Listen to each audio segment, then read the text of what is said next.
Routes create ചെയ്യാനായിട്ട് നമുക്ക് ഇതേപോലെ തന്നെ ഓത്തറൈസേഷന് നമുക്കൊരു റൗട്ട് കൊടുക്കാം, അതേപോലെ ടു ഡൂവിന് നമുക്കൊരു റൗട്ട് കൊടുക്കാം. ഇനി നമുക്ക് അത് രണ്ടും എന്താണെന്ന് നോക്കാം. ഫസ്റ്റ് റൗട്ട് നമുക്ക് ഓത്തറൈസേഷൻ കൊടുക്കാം, auth.js. അപ്പോൾ റൗട്ട്സ് എന്ന് പറഞ്ഞാൽ എന്തിനാണ്? നമ്മൾ റീഡയറക്ട് ചെയ്യാനായിട്ട്, അതായത് ഓരോ പാത്ത് വെച്ചിട്ട്, ഇപ്പം ഫോർ എക്സാമ്പിൾ നമ്മുടെ ടു ഡു ലിസ്റ്റ് ആപ്പ് ൻ്റെ URL ആണെന്ന് വിചാരിക്കുക, .com www.auth/login അല്ലെങ്കിൽ .com/register, അതുമല്ല എന്നുണ്ടെങ്കിൽ നമ്മുടെ ടു ഡു ലിസ്റ്റ് ആഡ്. ഇങ്ങനെയൊക്കെ നമ്മൾ റീഡയറക്ട് ചെയ്യാൻ വേണ്ടിയിട്ടാണ് നമ്മൾ റൗട്ട്സ് യൂസ് ചെയ്യുന്നത്. ഇങ്ങനെയൊക്കെയുള്ള URLകളിലേക്ക് റീഡയറക്ട് ചെയ്യാൻ വേണ്ടിയാണ് റൗട്ട്സ് യൂസ് ചെയ്യുന്നത്. അപ്പോൾ റൗട്ട്സിന് നമ്മൾ പറഞ്ഞു കൊടുക്കും ഏത് റൂട്ടാണ് ഇത് റീഡയറക്ട് ആവേണ്ടത്. അതിനൊക്കെ വേണ്ടിയിട്ടാണ് റൗട്ട്സ് യൂസ് ചെയ്യുന്നത്.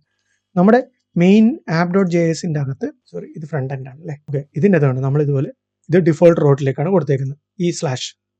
ഇതേപോലെ ഇത് കഴിഞ്ഞിട്ട് വരുന്ന പാത്തുകൾ ഓരോന്നും റൂട്ട് ചെയ്യാൻ വേണ്ടിയിട്ട് നമ്മൾ പുതിയ റൗട്ട്സ് ക്രിയേറ്റ് ചെയ്യും. അതാണ് നമ്മൾ ഇതിനകത്ത് ചെയ്യാൻ പോകുന്നത്. നമ്മൾ ഫസ്റ്റ് ഒരു റൗട്ട് ക്രിയേറ്റ് ചെയ്യുന്നത് എന്തിനു വേണ്ടിയിട്ടാണ്? അപ്പോൾ OJSന് വേണ്ടി നമ്മൾ ഒരു റൗട്ട് ക്രിയേറ്റ് ചെയ്യുന്നത്. പിന്നെ നമുക്ക് കുറച്ച് കാര്യങ്ങൾ ആവശ്യമുണ്ട്. നമ്മൾ ഓൾറെഡി ഇൻസ്റ്റാൾ ചെയ്തിട്ടുള്ള യൂസ് ചെയ്തിട്ടുള്ള കാര്യങ്ങളൊക്കെ തന്നെയാണ്. ഫസ്റ്റ് നമുക്ക് വേണ്ട എക്സ്പ്രസ് ആണ്. അതിനായിട്ട് റിക്വയർ എക്സ്പ്രസ്. നെക്സ്റ്റ് വേണ്ടത് bcrypt ആണ്. എന്തായിരുന്നു bcrypt എന്ന് നേരത്തെ പറഞ്ഞിരുന്നു. എൻക്രിപ്ഷന് വേണ്ടിയിട്ടാണ് നമ്മൾ bcrypt യൂസ് ചെയ്യുന്നത്. എൻക്രിപ്ഷൻ, അതായത് പാസ്വേഡ് ഒക്കെ നമുക്ക് സെക്യൂർലി ഡാറ്റാബേസ് സ്റ്റോർ ചെയ്യാൻ വേണ്ടിയിട്ടൊക്കെ bcrypt യൂസ് ചെയ്യാം. അടുത്തെന്ന് പറഞ്ഞാൽ നമ്മൾ നേരത്തെ യൂസ് ചെയ്തിട്ടുള്ള JWT ആണ്, JSON വെബ് ടോക്കൺ. പിന്നെ വരുന്നത് നമ്മൾ ക്രിയേറ്റ് ചെയ്ത് യൂസറിന്റെ മോഡ്യൂളാണ്, സോറി മോഡൽ, യൂസർ മോഡലാണ്. ഈ മോഡലാണ് നമുക്ക് വേണ്ടത്. ഇതിന്റെ പേരെന്താണ് ഇവിടെ കിടക്കുന്നത്? യൂസർ എന്നാണ് കിടക്കുന്നത്. അപ്പോൾ യൂസർ മോഡലാണ് നമുക്ക് അവിടെ വേണ്ടത്. അതിനായിട്ട് കോൺസ്റ്റ് നമ്മൾ യൂസർ എന്ന് പറഞ്ഞ മോഡൽ ആയതുകൊണ്ട് നമ്മൾ ക്യാപിറ്റൽ ലെറ്റർ കൊടുക്കുന്നു. യൂസർ റിക്വയർ മോഡൽസ്, അതായത് റൗട്ട്സിന്റെ അകത്താണ് കിടക്കുന്നത്. ഒന്ന് പുറത്ത് പോയിട്ട് മോഡൽസിന്റെ അകത്ത് കയറിയിട്ട് വേണം യൂസറിനെ എടുക്കാൻ, അല്ലേ? മോഡൽസ്/യൂസർ, യൂസറിനെ എടുത്ത്. ഇത്ര സാധനങ്ങളാണ് നമുക്ക് ശരിക്കും പറഞ്ഞാൽ യൂസറിന്റെ ഓത്തിന്റെ റൗട്ട്സിൽ വേണ്ടത്, അല്ലേ? അപ്പോൾ നമ്മൾ ഇനി ചെയ്യേണ്ടത് നമ്മുടെ JWT ടോക്കൺ, അതായത് JWT കോൺഫിഗറേഷൻ്റെ അത് കിടക്കുന്ന രണ്ട് വാല്യൂസ്, അതായത് സീക്രട്ട് കീയും അതേപോലെ എക്സ്പയർസിന് രണ്ടും നമുക്ക് വേണം. അത് രണ്ടും നമുക്ക് ഫസ്റ്റ് എടുത്ത് നോക്കാം. ഇത് വെച്ചിട്ടാണ് നമ്മൾ മറ്റേ ടോക്കൺ നമ്മൾ ക്രിയേറ്റ് ചെയ്യുന്നതും വെരിഫൈ ചെയ്യുന്ന അങ്ങനെയുള്ള കാര്യങ്ങൾക്കെല്ലാം. ഇത് ഈക്വൽ ടു റിക്വയർ, നമ്മുടെ പുറത്ത് പോകണം. ഫസ്റ്റ് ഒന്ന് പുറത്ത് പോയി കഴിഞ്ഞാൽ കോൺഫിഗിൻ്റെ അകത്ത് കയറുക, എന്നിട്ട് അതിൻ്റെ അകത്തുനിന്ന് JWT കോൺഫിഗ് എടുക്കുക. ഇനി ഇതിൻ്റെ അകത്തുള്ള രണ്ട് വാല്യൂസ് നമുക്ക് കിട്ടാനായിട്ട് ഇവിടെ ശരിക്കും കൺട്രോൾ സ്പേസ് അടിച്ച് കഴിഞ്ഞാൽ ഓട്ടോമാറ്റിക്കായിട്ട് ഇത് ഓട്ടോ പോപ്പുലേറ്റ് ചെയ്ത് കിട്ടും. ഇപ്പോൾ എക്സ്പയർസിനും നമ്മൾ സ്പേസ് ഇട്ട് കൊടുത്ത് കോമായിട്ട് കൊടുത്തിട്ട് കൺട്രോൾ സ്പേസ് അടിച്ച് കഴിഞ്ഞാൽ സീക്രട്ട് ഓർ കീ രണ്ടും കിട്ടി. ഇത് രണ്ടും എടുത്ത് വെച്ചു. ഇനി നമ്മൾ എന്ത് ചെയ്യണം? എക്സ്പ്രസ് വെച്ചിട്ട് വേണം ബാക്കിയുള്ള കാര്യങ്ങൾ ചെയ്യാനായിട്ട്, റൗട്ട് ചെയ്യാനായിട്ട്. അതിനായിട്ട് ആപ്പ് ഈക്വൽ ടു express.router, എക്സ്പ്രസിന്റെ റൗട്ടർ എടുക്കുക. ഇത് വെച്ചിട്ടാണ് നമ്മൾ റൂട്ടിംഗ് ഒക്കെ ചെയ്യുന്നത്. ഇനിയാണ് ഞാൻ നേരത്തെ പറഞ്ഞിട്ടുള്ള പാത്ത് വരുന്നത്, അതായത് /auth/user/login. നേരത്തെ അങ്ങനെ പറഞ്ഞിരുന്നില്ലേ, auth/ അങ്ങനെയുള്ള പാത്തുകളിലേക്കൊക്കെ റീഡയറക്ട് ചെയ്യിക്കാനായിട്ട് നമുക്ക് ഇനിയുള്ള കാര്യങ്ങൾ, അതാണ് ഇനിയുള്ള കാര്യങ്ങൾ നമ്മൾ ചെയ്യാൻ പോകുന്നത്. അതിനായിട്ട് ഫസ്റ്റ് ഈ ആപ്പ് വെച്ചിട്ടാണ് ഡോട്ട്. ഇനി ചെയ്യാനുള്ളത് നമുക്ക് ചെയ്യാനുള്ളത് ഗെറ്റ്, പോസ്റ്റ്, പുട്ട്, ഡിലീറ്റ്, അങ്ങനെ പല ഓപ്ഷൻസ് ഉണ്ട്. അതിലേതാണെന്ന് വെച്ചാൽ നമുക്ക് യൂസ് ചെയ്യാം. നമ്മളപ്പോൾ ഫസ്റ്റ് രജിസ്ട്രേഷൻ ആണ് ചെയ്യാൻ പോകുന്നത്. രജിസ്ട്രേഷൻ എന്ന് പറയുമ്പോൾ നമ്മൾ URL അല്ല ഡേറ്റ കൊടുക്കുന്നത്, അതുകൊണ്ട് തന്നെ പോസ്റ്റ് ആയിട്ടായിരിക്കും നമ്മൾ ഡേറ്റ കൊടുക്കുന്നത്. അതിനായിട്ട് app.post കൊടുക്കുക. എന്നിട്ട് ഇത് ഏത് URLിലേക്കാണ് റീഡയറക്ട് ചെയ്യേണ്ടതെന്ന് പറയുക. നമ്മുടെ app.jsന്റെ അകത്ത് എന്താണ് നമ്മൾ കിടക്കുന്നത്? Default URL slash അടക്കുന്നത്.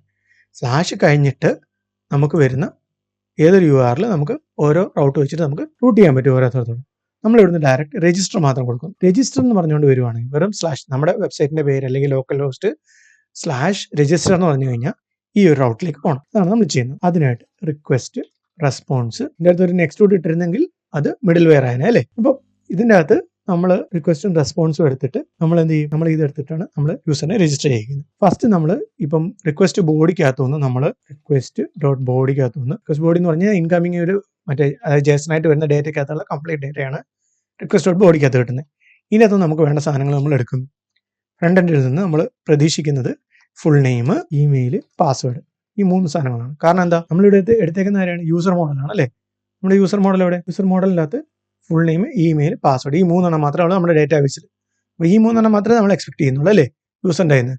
അപ്പം ഫുൾ നെയിം, ഇമെയിൽ, പാസ്വേഡ്, ഈ 3 സാധനങ്ങൾ നമ്മൾ എടുത്തു. ഇനി ചെയ്യേണ്ടത് ഈ യൂസർ ഈ ഒരു ഡീറ്റെയിൽസ് വെച്ചിട്ട്, ഈ ഒരു ഇമെയിൽ വെച്ചിട്ട് നമുക്ക് ഡേറ്റാബേസിൽ ഒരു യൂസർ ഉണ്ടോ എന്ന് ഫസ്റ്റ് നോക്കണം. അങ്ങനെ ഒരു യൂസർ ഉണ്ടെങ്കിൽ പുതിയൊരു യൂസറിനെ ക്രിയേറ്റ് ചെയ്യാൻ പാടില്ല. അതാണല്ലോ രജിസ്ട്രേഷൻ എന്ന് പറയുന്നത്. അപ്പോൾ നമ്മൾ ഫസ്റ്റ് ചെയ്യേണ്ടതെന്ന് വെച്ച് കഴിഞ്ഞാൽ എക്സിസ്റ്റിംഗ് യൂസർ ആണോ നോക്കണം. എക്സിസ്റ്റിംഗ് യൂസർ ആണോ നോക്കണമെന്നുണ്ടെങ്കിൽ യൂസർ എന്ന് പറയുന്ന മോഡൽ വെച്ചിട്ട്, നമ്മൾ ഇവിടുത്തെ മോഡലില്ലേ, ഇവിടെ നമ്മുടെ മോഡൽ, ഈ യൂസർ മോഡൽ വെച്ചിട്ട് നമുക്ക് ചെയ്യാൻ പറ്റുന്നത് വെച്ച് കഴിഞ്ഞാൽ ഫൈൻഡ് വൺ എന്ന് പറഞ്ഞൊരു മെത്തേഡ് ഉണ്ട് MongoDBയിൽ. ഫൈൻഡ് വൺ വെച്ചിട്ട് നമുക്ക് ഇതിൻ്റെ അകത്തോട്ട് പ്രൈമറി കീ, അതായത് ഫൈൻഡ് വണ്ണിലേക്ക് നമുക്ക് ഇമെയിൽ ID പാസ് ചെയ്ത് കൊടുത്തു കഴിഞ്ഞാൽ എക്സിസ്റ്റിംഗ് യൂസർ ആണെന്നുള്ള ഡീറ്റെയിൽസ് കിട്ടും. അപ്പോൾ എക്സിസ്റ്റിംഗ് യൂസർ ആണെങ്കിൽ, എക്സിസ്റ്റിംഗ് യൂസർ ആണെങ്കിൽ എന്ത് ചെയ്യണം? നമ്മൾ റിട്ടേൺ ചെയ്യുക response.status 400.json error user name already exist. ഈ കേസിൽ യൂസർ നെയിം അല്ല, നമ്മുടെ ഇമെയിൽ ഐ ഡി ആണ് അല്ലേ. പക്ഷേ ഇതിനൊരു പ്രശ്നമുണ്ട്. അതായത് നമ്മൾ ഇപ്പോൾ പഠിക്കാൻ വേണ്ടി ചെയ്യുന്നതുകൊണ്ട് കുഴപ്പമില്ല.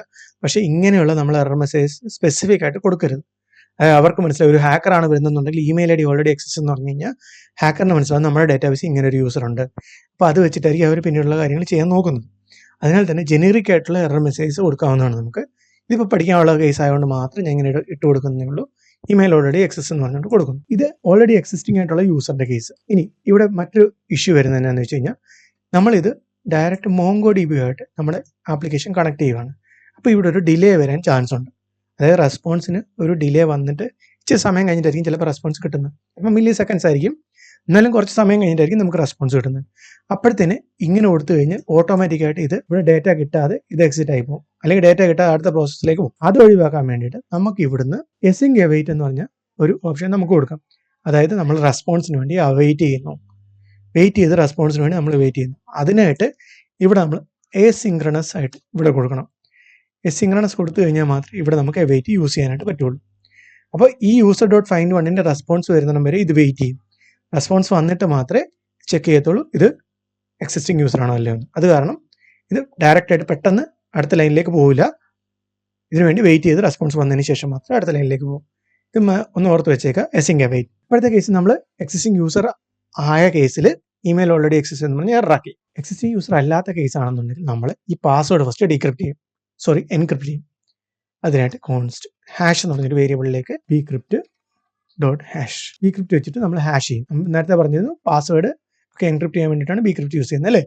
അപ്പോൾ bcrypt ഡോട്ട് ഹാഷ് നമ്മൾ ഈ പാസ്വേഡ് കൊടുക്കുന്നു. പാസ്വേഡ് കൊടുത്തു പിന്നെ നമ്മൾ റൊട്ടേഷൻസ് ആണ് കൊടുക്കുന്നത്. എത്ര റൊട്ടേഷൻ നമ്മൾ ഇത് എടുക്കണം എന്നുള്ള കാര്യങ്ങൾ കുറച്ച് സ്ട്രെങ്ത് പാസ്വേഡിന് സ്ട്രെങ്ത് കിട്ടാൻ വേണ്ടിയിട്ടാണ് ആ നമ്പർ കൊടുക്കുന്നത്. നമ്പർ ഹയർ നമ്പർ വേണം നമുക്ക് കൊടുക്കാം. ഇപ്പോൾ 10 ചൂസ് ചെയ്യുകയാണ്. ഓക്കെ, അതായത് ഹാഷ് ചെയ്ത പാസ്വേഡാണ് നമ്മളിവിടെ സ്റ്റോർ ചെയ്ത് വെച്ചേക്കുന്നത്. bcryptഉം ഇതേപോലത്തെ കേസാണ്. bcryptഉം ടൈം എടുക്കും നമുക്ക് റെസ്പോൺസ് ചിലപ്പോൾ കിട്ടാനായിട്ട്, മില്ലി സെക്കൻഡ്സ്. അതുകൊണ്ട് നമ്മൾ അവൈറ്റ് യൂസ് ചെയ്യും. നമുക്കിതെല്ലാം ഒന്ന് സെപ്പറേറ്റ് ചെയ്യാം. അത് കാരണം കുറച്ച് ഡെവലപ്പായിരിക്കും, റീഡബിലിറ്റി കൂടും. അടുത്തത് നമ്മൾ പുതിയ യൂസറിനെ ക്രിയേറ്റ് ചെയ്യാനായിട്ടുള്ള നമ്മൾ MongoDBയുടെ സ്കീമ എഴുതി വെച്ചിട്ടുണ്ടല്ലേ, ആ സ്കീമ വെച്ചിട്ട് യൂസറിനെ ക്രിയേറ്റ് ചെയ്യാനുള്ള കാര്യങ്ങൾ ചെയ്യാം. അതിനായിട്ട് നമ്മൾ ന്യൂ യൂസറിന് കൊടുക്കുന്നു. യൂസറിൻ്റെ നമ്മൾ ആ വാല്യൂസ് നമ്മൾ പാസ് ചെയ്ത് കൊടുക്കണം. അതായത് നമ്മുടെ യൂസർ എന്ന് പറയുന്ന മോഡലിൻ്റെ അകത്ത് കിടക്കുന്ന എന്തൊക്കെയാണോ വാല്യൂസ് ആ വാല്യൂസ് നമ്മൾ പാസ് കൊടുക്കണം. അതിനായിട്ട് ഫുൾ നെയിം, ഇമെയിൽ, പാസ്വേഡ്. അതിനായിട്ട് ഫുൾ നെയിം ഓട്ടോ പോപ്പുലേറ്റ് ആകും. നോക്കട്ടെ, ഫുൾ നെയിം നമുക്ക് അവിടെ മെയിലിൽ എടുത്തിട്ടുണ്ട്. അതുകൊണ്ട് തന്നെ ഫുൾ നെയിം നമുക്ക് അതിങ്ങോട്ട് പാസ് ചെയ്ത് കൊടുക്കാം. ഇത് നമ്മുടെ സ്കീമൊക്കെ കിടക്കുന്ന ഫുൾ നെയിം, ഇത് നമ്മുടെ ഈ വേരിയബിളിൽ കിടക്കുന്ന ഫുൾ നെയിം. പിന്നുള്ളത് ഇമെയിൽ, പാസ്വേഡ്. ഓക്കെ, സോറി, നമ്മൾ ഡയറക്റ്റ് പാസ്വേഡ് കൊടുക്കാൻ പാടില്ല. നമ്മളിവിടെ ഹാഷ് ചെയ്ത് വെച്ചിരിക്കുന്ന പാസ്വേഡാണ് കൊടുക്കേണ്ടത്. അല്ലെങ്കിൽ നേരിട്ട് ആ യൂസർ ടൈപ്പ് ചെയ്യുന്ന പാസ്വേഡ് ഏതാണോ അത് ഡയറക്റ്റ് ഡേറ്റാബേസിൽ പോയി സ്റ്റോർ ആവും. അതിന് പകരമായിട്ട് നമ്മളിവിടെ ഹാഷ് ചെയ്ത് വെച്ചിട്ടുണ്ട്, അതായത് എൻക്രിപ്റ്റ് ചെയ്ത് വെച്ചിരിക്കുന്ന പാസ്വേഡ് ഉണ്ട്, അത് മാത്രം കൊടുക്കുക ഇങ്ങോട്ട്. ഇനി എന്ത് ചെയ്യണം? ഇനി നമ്മൾ ഈ യൂസറിനെ സേവ് ചെയ്യണം. സേവ് ചെയ്യാനായിട്ട് എന്ത് ചെയ്യണം? New user dot MongoDB save എന്ന് പറഞ്ഞൊരു ഫംഗ്ഷൻ ഉണ്ട്. ഈ സേവ് യൂസ് ചെയ്യുക. സേവ് യൂസ് ചെയ്ത് കഴിഞ്ഞാൽ നമുക്ക് ഡയറക്റ്റ് MongoDBയിലേക്ക് സേവ് ചെയ്യാൻ പറ്റും. അതിനായിട്ട് നമ്മൾ ഇതും നേരത്തെ പറഞ്ഞുകൊണ്ട് തന്നെ അവൈറ്റ് യൂസ് ചെയ്യണം. കാരണം ഡേറ്റാബേസുമായിട്ട് കണക്ട് ചെയ്താൽ മാത്രമേ ഇത് സേവ് ആകത്തുള്ളൂ അല്ലേ. അപ്പോൾ അതിനൊരു ഡിലേ വരാൻ ചാൻസ് ഉണ്ട്. അതിന് വേണ്ടിയിട്ടാണ് നമ്മൾ ഈ അവൈറ്റ് കൊടുക്കുന്നത്. ഓക്കെ ആണല്ലോ. ഇങ്ങനെ സേവ് ചെയ്ത് കഴിഞ്ഞിട്ട് ഇനി നമ്മളൊരു JWT ടോക്കൺ ക്രിയേറ്റ് ചെയ്യണം അല്ലേ. യൂസറിനെ ക്രിയേറ്റ് ചെയ്ത് കഴിഞ്ഞാൽ ആ യൂസർ ക്രിയേറ്റ് ആയെന്ന് പറഞ്ഞിട്ട് ടോക്കൺ കൊടുക്കണം. ആ ടോക്കണാണ് നമ്മൾ ഇനി ക്രിയേറ്റ് ചെയ്യാൻ പോകുന്നത്. കോൺസ്റ്റന്റ് ടോക്കൺ എന്ന് പറഞ്ഞൊരു വേരിയബിളിലേക്ക് നമ്മൾ ഈ ടോക്കൺ സെറ്റ് ചെയ്യുകയാണ്. JWT ഡോട്ട് സൈൻ വെച്ചിട്ടാണ് നമ്മൾ ടോക്കൺ ക്രിയേറ്റ് ചെയ്യുന്നത് JWT വെച്ചിട്ട്. അപ്പോൾ നമ്മൾ ഇതിലേക്ക് പാസ് ചെയ്യേണ്ടതെന്ന് വെച്ച് കഴിഞ്ഞാൽ എന്തെങ്കിലും യൂണീക്ക് വാല്യൂസ് നമുക്ക് എന്തൊക്കെയാണോ ടോക്കണിലേക്ക് ആഡ് ചെയ്യേണ്ടത് അതെല്ലാം നമുക്ക് ഇതിനകത്ത് പാസ് ചെയ്ത് കൊടുക്കാം. ഞാനിവിടെ യൂസറിന്റെ ID മാത്രമാണ് ഇതിനകത്തേക്ക് പാസ് ചെയ്യുന്നത്.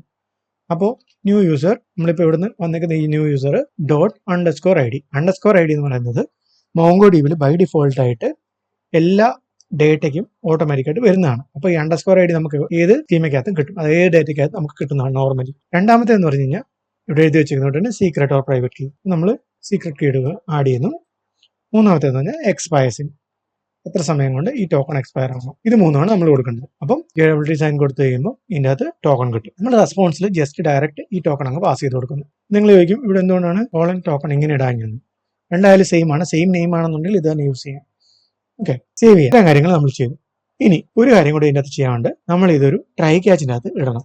കാരണം എന്താണെന്ന് വെച്ച് കഴിഞ്ഞാൽ നമുക്ക് എറേഴ്സ് വരാൻ ചാൻസ് ഉണ്ട്. അപ്പോൾ എറേഴ്സിനെ നമ്മൾ ഹാൻഡിൽ ചെയ്യാനായിട്ട് നമുക്കിപ്പോൾ ഇതൊരു ട്രൈ ക്യാച്ചിൻ്റെ അകത്ത് ഇടാം. ഇവിടുന്ന് ഒരു ട്രൈ ഓപ്പൺ ചെയ്ത് ട്രൈ ബ്ലോക്ക് ഓപ്പൺ ചെയ്തിട്ട് നമുക്ക് എന്ത് ചെയ്യാം?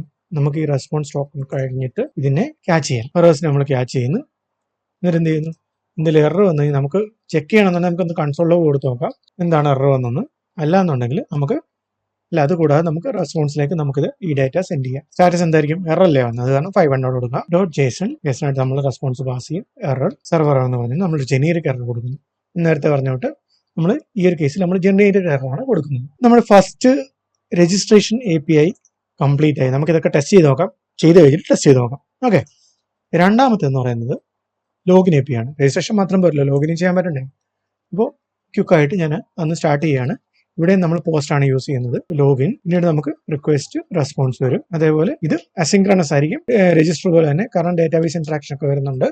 അതുകൊണ്ട് ഇനി നമ്മൾ എന്ത് ചെയ്യുന്നു, നമ്മൾ ആ വാല്യൂസ് റിക്വസ്റ്റ് ബോഡിയിൽ നിന്ന് എടുക്കുന്നു. അതായത് അവിടുന്ന് പാസ് ചെയ്ത യൂസർ നെയിമും പാസ്വേഡും അല്ലേ, അല്ലെങ്കിൽ ഇമെയിലും പാസ്വേഡും രണ്ടും നമ്മൾ എടുത്തു. ഇനി നമുക്ക് ഡയറക്റ്റ് ഒരു ട്രൈ ക്യാച്ച് ബ്ലോക്ക് എഴുതാം. എന്നാന്ന് വെച്ചാൽ നേരത്തെ കൂട്ട് തന്നെ എറർ എന്തെങ്കിലും വരുവാണെങ്കിൽ അതിനെ ക്യാച്ച് ചെയ്യാൻ വേണ്ടിയിട്ട് ഇതിങ്ങനെയാണ് നമുക്ക് കോപ്പി പേസ്റ്റ് ചെയ്ത് ഇവിടെ ഇടാം. ഇനി ഈ ട്രൈക്കകത്ത് നമ്മൾ എന്ത് ചെയ്യും, ഈ യൂസർ നെയിമും പാസ്വേഡും എടുത്തിട്ട് ഈ പാസ്വേഡ് നമ്മൾ ഹാഷ് ചെയ്തിട്ട് നമ്മൾ ചെന്ന് ചെക്ക് ചെയ്ത് നോക്കും ഈ പാസ്വേഡ് മാച്ച് ചെയ്യുന്നുണ്ടോ. ഫസ്റ്റ് നമ്മൾ ചെയ്യുന്നതെന്ന് വെച്ച് കഴിഞ്ഞാൽ ഇമെയിൽ വെച്ചിട്ട് യൂസർ ഉണ്ടോ നോക്കും. യൂസർ ഉണ്ടെങ്കിൽ മാത്രം ഈ ക്രിപ്റ്റ് വെച്ചിട്ട് നമ്മൾ പാസ്വേഡിനെ കമ്പയർ ചെയ്ത് നോക്കും. എക്സിസ്റ്റിംഗ് പാസ്വേഡ് തന്നെയാണോ, വാലിഡ് പാസ്വേഡ് ആണോ നമ്മൾ കമ്പയർ ചെയ്ത് നോക്കും. അതാണ് നമ്മൾ ചെയ്യാൻ പോകുന്നത്. ഫസ്റ്റ് യൂസർ ഉണ്ടോ നോക്കാനായിട്ട് എന്ത് ചെയ്യും, നമ്മൾ യൂസർ എന്ന് പറയുന്ന നമ്മുടെ സ്കീമ വെച്ചിട്ട് ഫൈൻഡ് വൺ കൊടുക്കും അല്ലേ. Find one using that email. ആ ഇമെയിൽ വെച്ചിട്ട് നമ്മൾ യൂസർ ഉണ്ടോ നോക്കും. അപ്പൊ ഇതും ഡേറ്റാബേസ് ഇന്ററാക്ഷൻ ഉള്ളതുകൊണ്ട് അസിൻക്രണസ് ആയിരിക്കും. അവൈറ്റ് നമ്മൾ ഇവിടെ കൊടുക്കേണ്ടി വരും. അസിൻക്രണസ് കോൾ ആയിരിക്കും. എന്നിട്ട് എന്ത് ചെയ്യണം, യൂസർ ഇല്ല എന്നുണ്ടെങ്കിൽ നമ്മൾ അവിടെ തന്നെ ഇവരെ റിട്ടേൺ ചെയ്ത് വിടും. റിട്ടേൺ റെസ്പോൺസ് ഡോട്ട് സ്റ്റാറ്റസ് എന്താണ് 400 കൊടുക്കാം. ഡോട്ട് ജേസൺ എന്താണ് എറർ നമുക്ക് കൊടുക്കാം. Invalid credentials. ക്ലിയർ ആണല്ലോ ഇത്രയും. ഈ യൂസറിന്റെ ഡേറ്റ ഉണ്ടെന്ന് വിചാരിക്കാം. അപ്പൊ ഇല്ലാത്ത കേസിൽ നമ്മൾ അവിടെ റിട്ടേൺ അടിച്ചു പോയി. ഉള്ള കേസിൽ എന്ത് ചെയ്യണം, കോൺസ്റ്റ് ഈസ് മാച്ച്. അതായത് എന്ത് ചെയ്യണം, നമ്മുടെ പാസ്വേഡ് മാച്ച് ആവുന്നുണ്ടോ ഇനി നോക്കണം. യൂസർ ഉണ്ടോ നോക്കി, ഉണ്ട്. ഇനി പാസ്വേഡ് മാച്ച് ആവുന്നുണ്ടോ നോക്കണം. അതിനായിട്ട് bcrypt ഡോട്ട് കമ്പയർ കൊടുക്കുക. bcrypt ഡോട്ട് കമ്പയർ കൊടുത്തിട്ട് നമ്മുടെ ഇപ്പൊ വന്നേക്കുന്ന പാസ്വേഡ്, അതായത് ഇവിടുന്ന് എടുത്ത പാസ്വേഡ് അതിനകത്തേക്ക് ഫസ്റ്റ് ആർഗ്യുമെന്റ് ആയിട്ട് കൊടുക്കുക. സെക്കൻഡ് ആർഗ്യുമെന്റ് ആയിട്ട് എൻക്രിപ്റ്റഡ് സ്ട്രിംഗ് ആണ് കൊടുക്കേണ്ടത്. അതെവിടെ നിന്ന് കിട്ടും? എൻക്രിപ്റ്റഡ് സ്ട്രിംഗ് എന്ന് പറയുന്നത് നമ്മുടെ യൂസർ നമ്മളിവിടെ സെറ്റ് ചെയ്ത് വെച്ചിട്ടുണ്ട്. ഇവിടെ നമ്മൾ JWT ഒരു ഓതന്റിക്കേഷൻ്റെ അകത്ത് റിക്വസ്റ്റ് ഡോട്ട് യൂസറിന്റെ അകത്ത് ഇവിടുന്ന് വരുന്ന ഡേറ്റ മുഴുവൻ സ്റ്റോർ ചെയ്ത് വെച്ചിട്ടുണ്ട് അല്ലേ. ടോക്കൺ വെച്ചിട്ട് വരുന്ന ഡേറ്റ നമ്മൾ സ്റ്റോർ ചെയ്ത് വെക്കും. യൂസറിന്റെ ഇൻഫർമേഷൻ നമ്മൾ ഇതിനകത്ത് സ്റ്റോർ ചെയ്ത് വെക്കും. നമ്മൾ ഇവിടുന്ന് പാസ് ചെയ്ത് കൊടുത്ത പാസ്വേഡ്, പിന്നെ ശരിക്കുള്ള പാസ്വേഡ് നമുക്ക് ഇവിടുന്ന് കിട്ടും. ഇവിടെ ഒരു യൂസറിനെ നമ്മൾ എടുത്തിട്ടില്ലേ, ആ യൂസർ ഡോട്ട് പാസ്വേഡ് നമുക്ക് എടുക്കാൻ പറ്റും. യൂസർ ഡോട്ട് പാസ്വേഡ് ഇത് രണ്ടുമാണ് നമ്മൾ പാസ് ചെയ്ത് കൊടുക്കുന്നത് കമ്പയർ ചെയ്യാൻ വേണ്ടി. മാച്ച് ആവുന്നില്ല എന്ത് ചെയ്യും, ഈസ് മാച്ച്. മാച്ച് ആവുന്നില്ല എന്ത് ചെയ്യണം, നമ്മൾ ഇവിടുന്ന് റിട്ടേൺ ചെയ്ത് കളയുക. Response dot status 400 dot Jason എന്താണ് എറർ സെയിം എറർ തന്നെ കൊടുക്കുക. നമുക്ക് കോപ്പി പേസ്റ്റ് ചെയ്യുന്ന ഇൻവാലിഡ് ക്രെഡൻഷ്യൽസ്. മാച്ച് ആവാത്ത കേസ് നമ്മൾ കൊടുത്തു. ഇനി മാച്ച് ആവുന്നുണ്ടെങ്കിലോ അതപ്പോൾ എൽസ് കേസ് കൊടുക്കാം. എൽസ് കേസ് കൊടുക്കണമെന്നില്ല, നമ്മൾ അവിടുന്ന് താഴെയായിട്ട് സെപ്പറേറ്റ് കൊടുത്താലും മതി. എന്നാലും നമുക്ക് തൽക്കാലം എൽസി കൊടുക്കാം.